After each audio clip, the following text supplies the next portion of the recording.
नमस्कार, स्वागत है आप सभी का। दूरदर्शन समाचार आप देख रहे हैं और सांकेतिक भाषा के इस खास बुलेटिन को लेकर हाजिर हूं मैं कृतिका। मेरे साथ है मेरे सहयोगी शरद मुदगल, जो खबरों को सांकेतिक भाषा के जरिए आप सभी तक पहुंचाएंगे। शुरुआत करते हैं खास बुलेटिन की और देखते हैं सुर्खियां।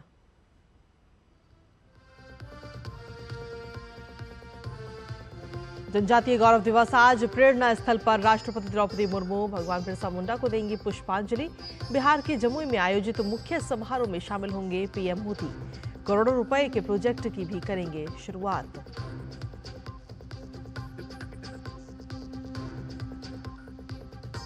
महाराष्ट्र के रण में आज फिर उतरेंगे अमित शाह। कांग्रेस समेत अघाड़ी को भी दिखेगा दम। झारखंड में दिग्गज नेताओं के प्रचार में दिखेगी तेजी।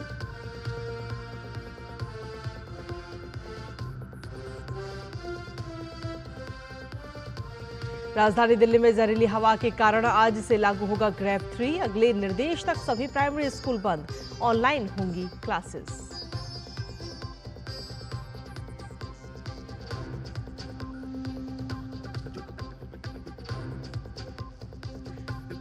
अंतर्राष्ट्रीय खबरों में श्रीलंका के आम चुनाव में राष्ट्रपति दिसानायके को मजबूत बढ़त, बड़ी जीत की तरफ बढ़ रही है सत्तारूढ़ एनपीपी।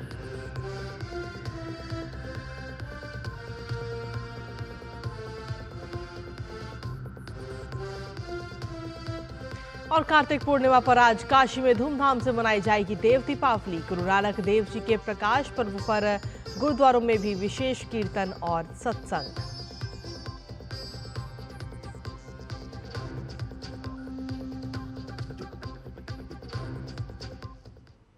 तो ये थी प्रमुख सुर्खियां और अब खबरों में विस्तार से बात करेंगे, जहां आपको बता दें कि देश भर में आज जनजातीय गौरव दिवस मनाया जा रहा है।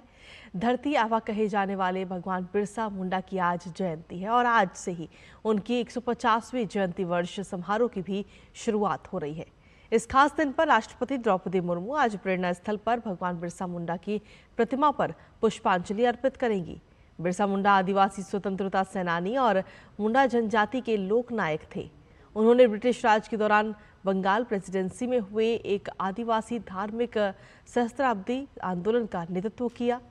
उन्होंने एक दिन घोषणा की कि वो पृथ्वी पिता यानी धरती आबा है। उनके अनुयायियों ने भी उनके इस रूप को माना। बिरसा मुंडा ने मुंडाओं को जल, जंगल, जमीन की रक्षा के लिए प्रेरित किया। उनका पूरा आंदोलन 1895 से 1900 तक चला।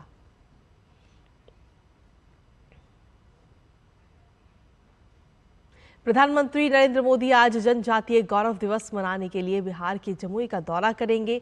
आज से भगवान बिरसा मुंडा के इस अवसर पर प्रधानमंत्री भगवान बिरसा मुंडा के सम्मान में एक स्मारक सिक्का और डाक टिकट का भी अनावरण करेंगे।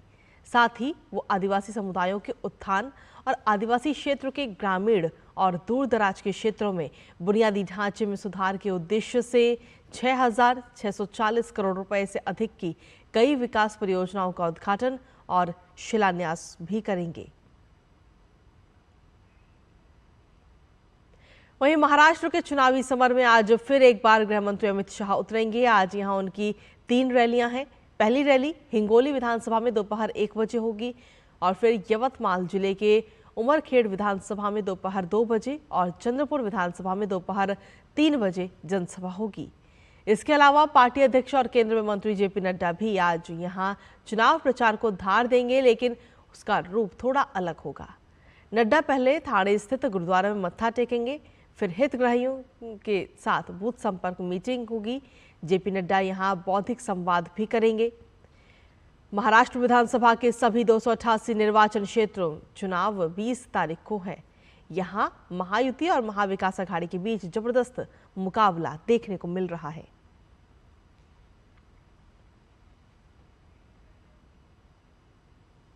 वहीं झारखंड में बीजेपी ने जहां प्रचार के लिए दिग्गजों की फौज उतार दी है, तो सत्ताधारी दल भी पीछे नहीं है। कांग्रेस, झारखंड मुक्ति मोर्चा, आरजेडी के कई स्टार चेहरे आज प्रचार करेंगे। कांग्रेस से आज चुनाव प्रचार की कमान लोकसभा में नेता प्रतिपक्ष और कांग्रेस के पूर्व राष्ट्रीय अध्यक्ष राहुल गांधी संभालेंगे। राहुल गांधी गोड्डा जिले के महागामा और बोकारो जिले के बैरमो में चुनावी रैली करेंगे।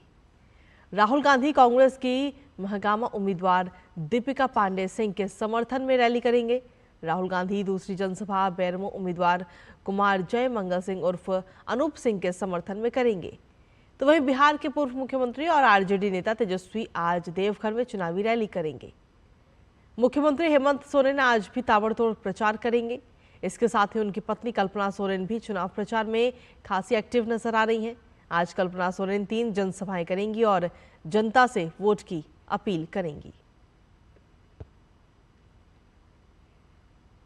और वहीं दिल्ली में वायु प्रदूषण तेजी से बढ़ता जा रहा है। आज से दिल्ली के सभी प्राइमरी स्कूल बंद करने के निर्देश हैं। यहां अब अगले निर्देश तक ऑनलाइन पढ़ाई होगी। इसके अलावा वायु गुणवत्ता प्रबंधन आयोग यानी CAQM ने ग्रेडेड रिस्पांस एक्शन प्लान यानी GRAP के चरण 3 को आज से लागू करने का फैसला लिया है। तीसरे चरण के तहत प्रदूषण विरोधी सख्त उपायों को लागू किया जा रहा है, जिनका उद्देश्य कार्बन उत्सर्जन को कम करना और प्रदूषण से होने वाले स्वास्थ्य जोखिमों को कम करना है। ग्रैप 3 आमतौर पर तब लागू किया जाता है जब वायु प्रदूषण गंभीर श्रेणी में पहुंच जाता है। इस योजना के तहत प्रदूषण को कम करने के लिए निर्माण, तोड़फोड़ और सार्वजनिक गतिविधियों पर प्रतिबंध लागू होते हैं। श्रीलंका के संसदीय चुनाव में राष्ट्रपति अनुराकुमारा दिसानायके के नेतृत्व वाली सत्तारूढ़ गठबंधन नेशनल पीपल्स पावर NPP भारी जीत की ओर अग्रसर है। NPP ने अंतिम नतीजों के साथ भारी बढ़त हासिल कर ली है। वामपंथी गठबंधन ने 60% से ज्यादा वोट हासिल किए हैं, जबकि विपक्षी दलों SJB और NDF को 18 और 5% वोट मिले हैं। अब तक के परिणामों के मुताबिक NPP, जिसके पास निवर्तमान संसद में केवल 3 सीटें थीं, 225 सदस्यीय सदन में लगभग हर निर्वाचन क्षेत्र में आसानी से आगे चल रही है। विश्लेषकों का कहना है कि सत्तारूढ़ पार्टी ने सितंबर में हुए राष्ट्रपति चुनाव की तुलना में अपने वोट शेयर में वृद्धि की है, जहां उसे 42% वोट मिले थे। इसके साथ ही 225 सदस्यीय संसद में NPP स्पष्ट बहुमत की ओर है।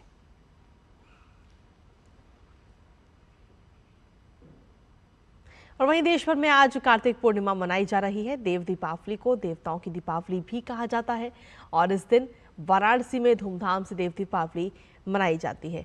इसके साथ ही अलग अलग धार्मिक स्थलों पर भी कार्तिक पूर्णिमा के अवसर पर विशेष स्नान और पूजा अर्चना की जाती है। इसके साथ ही आज गुरु नानक देव जी का प्रकाश पर्व भी मनाया जाता है। इस दिन गुरुद्वारों में विशेष कीर्तन और सत्संग आयोजित होते हैं। इस बार सिखों के पहले गुरु नानक देव जी का 555वां प्रकटोत्सव मनाया जा रहा है।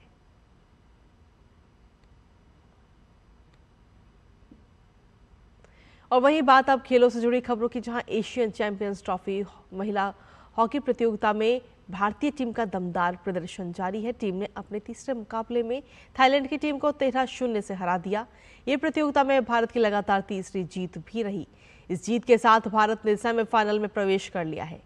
सेमीफाइनल में पहुंचने वाली भारत दूसरी टीम है। इससे पहले चीन भी सेमीफाइनल में पहुंच चुका है। भारत की ओर से दीपिका ने 5 गोल किए।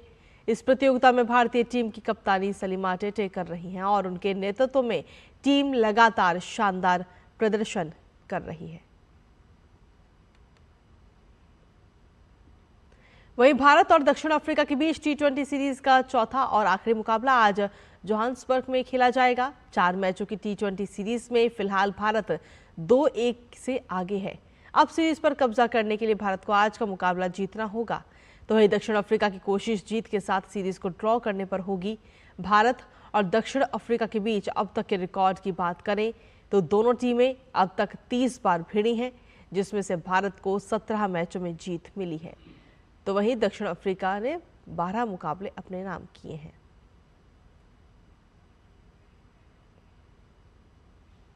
और इसी के साथ सांकेतिक भाषा के इस खास बुलेटिन में मुझे सहयोगी शरद मुदगल और हमारी टीम को दीजिए अनुमति। नमस्कार।